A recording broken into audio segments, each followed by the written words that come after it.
बहुत समय पहले की बात है। एक शांत हरे भरे वन में एक प्रसिद्ध गुरु का आश्रम था। वहां दूर दूर से शिष्य ज्ञान की प्राप्ति के लिए आते थे। वे तप करते, ध्यान करते और गुरु की शिक्षाओं को आत्मसात करते। आश्रम में सादगी, मौन और अनुशासन की भावना थी। सभी शिष्य अपने अपने स्वभाव के अनुसार अपने लक्ष्य की ओर अग्रसर थे। वीडियो में आगे बढ़ने से पहले अगर आप भगवान गौतम बुद्ध के सच्चे भक्त हैं तो इस वीडियो को लाइक कीजिए और कमेंट में लिखिए नमो बुद्धाय। और अगर आपने हमारे चैनल को सब्सक्राइब नहीं किया है तो ज़रूर कर लीजिए ताकि आपको हमारी हर अगली प्रेरणादायक कहानी सबसे पहले मिले। इन्हीं शिष्यों में एक था विशेष रूप से चर्चित, परंतु कारण कुछ और ही था। उसका नाम कोई नहीं पूछता। सभी उसे बातूनी शिष्य कहकर पुकारते थे, क्योंकि वो जहां जाता वहीं बोलना शुरू कर देता। सुबह होते ही उसकी वाणी की गंगा बहने लगती। भिक्षा लेने जाता तो हर घर से नई कहानी लेकर आता। किस घर में किसने किससे क्या कहा, किसने किसे डांटा, किसने क्या पकाया, वो सब याद रखता और आश्रम लौटकर सभी शिष्यों को सुनाता। कभी वो शिष्यों के बीच चुगली करता तो कभी गुरु भाइयों को एक दूसरे के खिलाफ भड़काता। कई बार वो स्वयं की प्रशंसा में लीन हो जाता। कहता, मैं एक समृद्ध परिवार से आया हूँ, अगर चाहता तो राजसी जीवन जीता, लेकिन मैंने सब त्याग दिया केवल आत्मज्ञान के लिए। वह स्वयं को बाकी शिष्यों से श्रेष्ठ समझता था और गुरु के सामने खुद को सबसे ज्ञानी और त्यागी सिद्ध करने का प्रयत्न करता। गुरु का आदेश। एक दिन गुरु ने सभी शिष्यों को एकत्र किया। उनका स्वर गंभीर था। प्रिय शिष्यों, अब समय आ गया है कि तुम आत्मविकास के अगले चरण में प्रवेश करो। हर कोई अगले 1 महीने के लिए एक संकल्प लेगा। कोई व्रत, कोई मौन, कोई सेवा, कोई ध्यान। ये तुम्हारी आंतरिक शक्ति को बढ़ाने में सहायक होगा। शिष्यों में उत्साह था। कोई कहता, मैं 1 महीने तक फलाहार करूंगा। कोई बोला, मैं रात में नहीं सोऊंगा, केवल ध्यान करूंगा। किसी ने सेवा का व्रत लिया, किसी ने मौन का। लेकिन बातूनी शिष्य सबकी बात सुनकर चुप नहीं रह सका। वह गुरु के पास गया और बोला, गुरुवर, ये सब सामान्य संकल्प हैं। मैं कोई विशेष संकल्प लेना चाहता हूँ, ऐसा जो मेरे जैसे विशेष व्यक्ति को शोभा दे। गुरु ने शांत होकर उसकी आंखों में देखा और मुस्कुराई। क्या तुम मेरे दिए हुए संकल्प को निभा पाओगे? शिष्य बोला, आप आज्ञा दीजिए, मैं सब कुछ कर सकता हूँ। गुरु बोले, ठीक है, अगले 1 महीने तक तुम मौन धारण करोगे, पूर्ण मौन। तुम्हारे मुंह से एक भी शब्द नहीं निकलेगा। तुम किसी से बात नहीं करोगे, इशारे भी नहीं करोगे, बस मौन रहोगे। शिष्य चौंका, लेकिन फिर ठहाका मारकर बोला, गुरुवर, क्या यह कोई कठिन कार्य है? यह तो अत्यंत सरल है। गुरु ने गंभीर स्वर में कहा, सरल है या नहीं यह समय बताएगा। अभी जाकर संकल्प निभाओ। पहले दिन की चुप्पी। उसने तुरंत मौन धारण कर लिया और आश्रम से बाहर चला गया। पहले दिन वह बहुत सहज था। उसे लग रहा था कि यह तो आसान है। उसने ना किसी से बात की, ना कोई प्रतिक्रिया दी। लेकिन दूसरे दिन से चीजें बदलने लगीं। जब अन्य शिष्य आपस में हंसते बोलते तो वह बेचैन हो जाता। उसे लगता कि वह भी कुछ कहे, अपनी उपस्थिति जताए। तीसरे दिन से भीतर बेचैनी बढ़ने लगी। वह लोगों की बातों का जवाब देना चाहता था, लेकिन कर नहीं सकता था। चौथे दिन उसका चेहरा तनाव से भर गया। उसकी आंखें सूज गईं। वह भोजन करने में रुचि नहीं ले रहा था। वह सिर्फ निगाहों से बातें करता, लेकिन मन में ज्वालामुखी भट रहा था। आत्मिक संघर्ष की शुरुआत। 1 सप्ताह बीतते बीतते उसका स्वास्थ्य गिरने लगा। उसे नींद नहीं आती, सिर में भयानक दर्द रहने लगा। वह अकेले झोपड़ी में बैठा रहता, लेकिन अंदर विचारों का तूफान चलता रहता। उसने एक दिन गुरु को पत्र लिखा, गुरुवर, मैं चुप नहीं रह सकता। मेरे भीतर बहुत शोर है।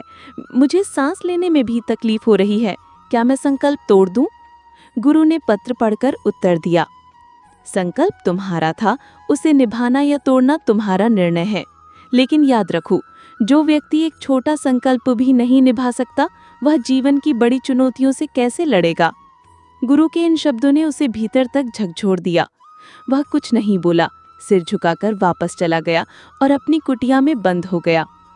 अब उसने अपने आप को पूरी तरह मौन में झोंक दिया। असली मौन की ओर यात्रा। 15 दिन बीत चुके थे। अब तक अधिकांश शिष्यों के संकल्प टूट चुके थे, लेकिन बातूनी शिष्य, जिसने कभी चुप रहना नहीं जाना, अब पूरी तरह शांत था।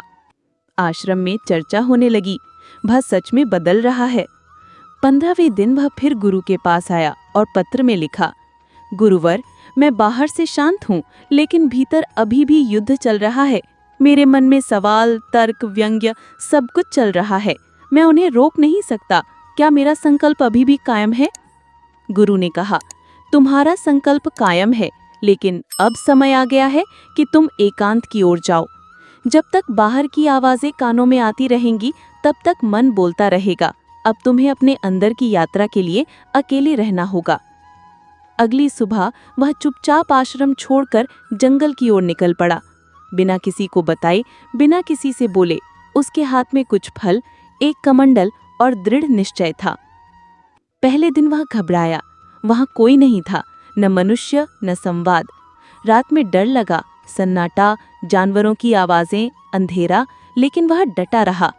धीरे धीरे वह जंगल में कुटिया बनाकर वहां रहने लगा। दिन में जल लाता, फल खोजता और बाकी समय ध्यान करता।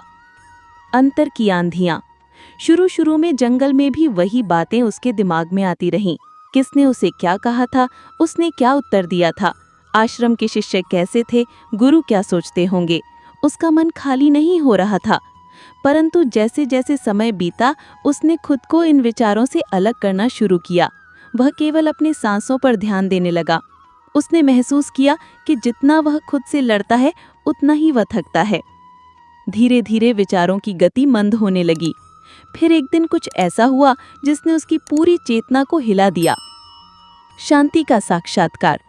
उस दिन वह नदी किनारे बैठे ध्यान कर रहा था। चारों ओर घना सन्नाटा था। अचानक भीतर की सारी आवाजें थम गईं। एक अजीब सी अनुभूति हुई, जैसे सब कुछ ठहर गया हो।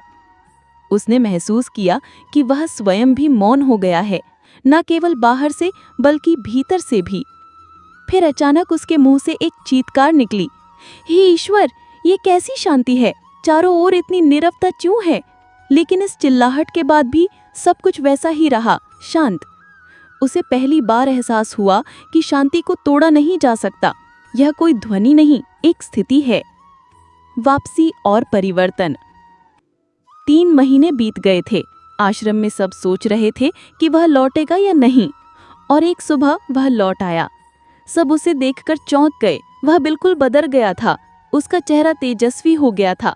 उसकी चाल में आत्मविश्वास था, पर कोई गर्व नहीं। उसकी आंखों में स्थिरता और करुणा थी। शिष्यों ने उसे घेर लिया। सभी बातें करना चाहते थे, लेकिन उन्होंने देखा कि अब वह हर शब्द सोच समझकर बोलता था। उसकी आवाज में अब अहंकार नहीं, अनुभव की गहराई थी। गुरु से अंतिम संवाद। वह गुरु के पास गया, उनके चरणों में झुका और बोला, गुरुवर, क्या मैं अभी मौन में हूँ? गुरु ने उसकी आंखों में देखा और बोले, हाँ, अब तुम वास्तव में मौन हो। अब तुम केवल बोलते नहीं, तुम्हारा मौन बोलता है। शिष्य ने कहा, जब मैं गया था तब मैं केवल बाहर से चुप था, लेकिन भीतर शोर मचा हुआ था। जंगल में धीरे धीरे वह शोर भी शांत हुआ। अब जब मैं बोलता हूँ तब भी भीतर मौन बना रहता है। अब मुझे समझ आया कि मौन क्या है। कहानी से शिक्षा। अधिकतर दुख हमारी बेवजह की बातों से जन्म लेते हैं। बोलना कोई समस्या नहीं, लेकिन अनावश्यक बोलना, खुद को सिद्ध करने की लालसा, यही संघर्ष का मूल है। मौन कोई अभ्यास नहीं, एक जीवन दृष्टि है। बाहर की चुप्पी आसान है, भीतर की शांति पाना कठिन, पर वही सच्चा सुख है। मौन हमें स्वयं से मिलाता है, और जब हम खुद से मिलते हैं तभी हम सच में दूसरों को समझ सकते हैं।